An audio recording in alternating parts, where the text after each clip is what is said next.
Hello everyone, my name is Himanshi and today we are going to discuss the topic theories of learning and behavior modification. So basically there are six main theories of learning. Number one is behaviorism, then cognitivism, social learning theory, social constructivism, multiple intelligence and brain-based learning. So in this video we are going to talk about two theories. Number one is behaviorism and then cognitivism. Okay, behaviorism. Behaviorism is a systematic approach to understanding the behavior of humans and other animals. It assumes that behavior is either a reflex evoked by the pairing of certain incidental stimuli in the environment or a consequence of that individual's history, including specially reinforcement and punishment contingencies, together with the individual's current motivational state and controlling stimuli. Behaviorism emerged in the early 1900s as a reaction to depth psychology and other traditional forms of psychology, which often had difficulty making predictions that could be tested experimentally but derived from earlier research in the late 19th century, such as when Edward pioneered the law of effect, a procedure that involved the use of consequences to strengthen or weaken behavior.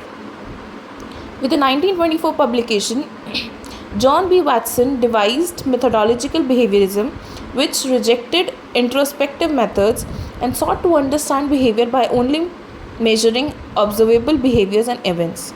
It was not until the 1930s that B.F. Skinner suggested that covert behavior, including cognition and emotions, is subject to the same controlling variables as observable behavior, which became the basis for his philosophy called radical behaviorism.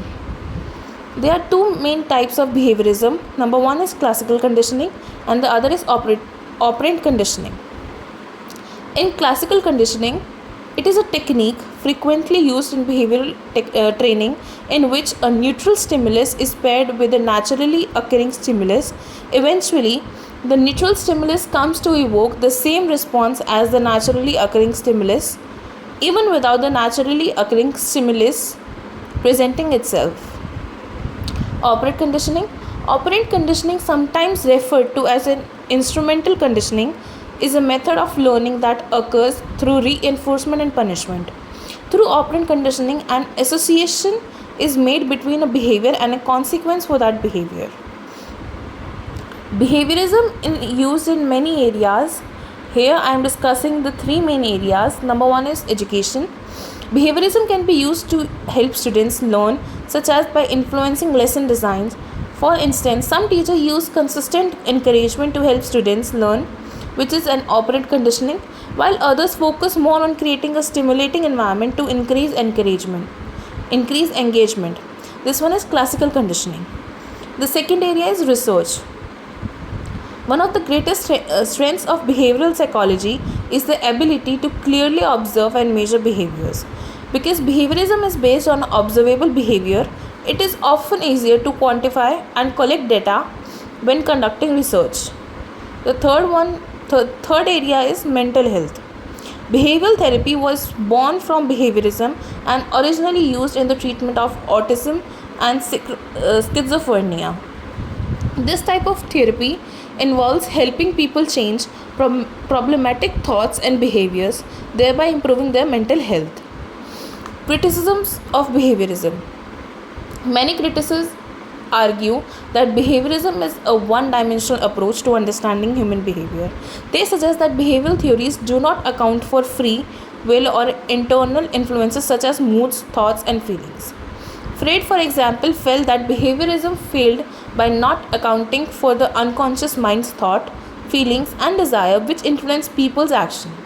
Other thinkers such as Carl Roger and other humanistic psychologists believe that behaviorism was too rigid and limited, failing to take into consideration personal agency. More recently, biological psychology has emphasized the role the brain and genetics play in determining and influencing human actions. The cognitive approach to psychology focuses on mental processes such as thinking, decision making, language, and problem solving. In both cases, behaviorism neglects these processes and influences in favor of studying only observable behaviors. The second theory that we are going to discuss in today's video is cognitivism. Cognitivism is a theory of learning that focuses on processes of the mind. Cognitive learning states that the way we learn is determined by the way our mind takes in, stores, and processes and then accesses information. When we learn new things, our brain are able to transfer the information we have learned and apply the information to new situations or problems. This is the main goal of most learning theories. Cognitivism, also known as cognitive learning theory, helps in developing better programs for learners because it uses research that focuses on the brain and mental processes for acquiring and using new information. The first approaches to this subject arose practically from the time of Descartes, with his paradigm cogito ergo sum, which means I think therefore I exist, which explains to us in other words that we must think first in order to exist. Historically, this theory lies between behaviorism and constructivism, of which it is the precursor. Its development took place between the 1950s and 1960s, with a greater influence in the 1970s. It has its roots in England when studied on perception, thoughts, and cognitive processes began. There are three main strategies of cognitive learning. Number one is beginning strategy. Anticipation guides and KWL charts. An anticipation guide is similar to a pretest. It allows the learner to look at questions before the concept is taught, try to guess correct answers, and also discuss or wonder what the lesson will be about based on the anticipatory set of questions. The second strategy is middle strategy. Concept maps, sorting activities, classifying information, and note taking. Concept maps, also known as mind maps, are visual representation of information. Another term for concept maps is graphic organizers or thinking maps. They can take the shape of tables, T-charts, Venn diagrams, bubble maps, timelines, and tree maps. Sorting activities or concept sorts are more hand-on and are usually prepared by the teacher ahead of time so that students can categorize concepts using cards or strip of papers. The last strategy is ending strategy. Reflection questions, compare and contrast, completing the L section of the KWL chart, drawing a picture, or talking to a partner about what they learned. Learners can also choose a product to display what they learned, such as a poster or a pamphlet. Criticism of cognitivism. In the 1890s, various new theories emerged and challenged cognitivism and the idea that thought was best described as computation. Some of these new approaches, often influenced by phenomenal and postmodern philosophy, including situated cognition, distributed cognition, dynamicism, and embodied cognition.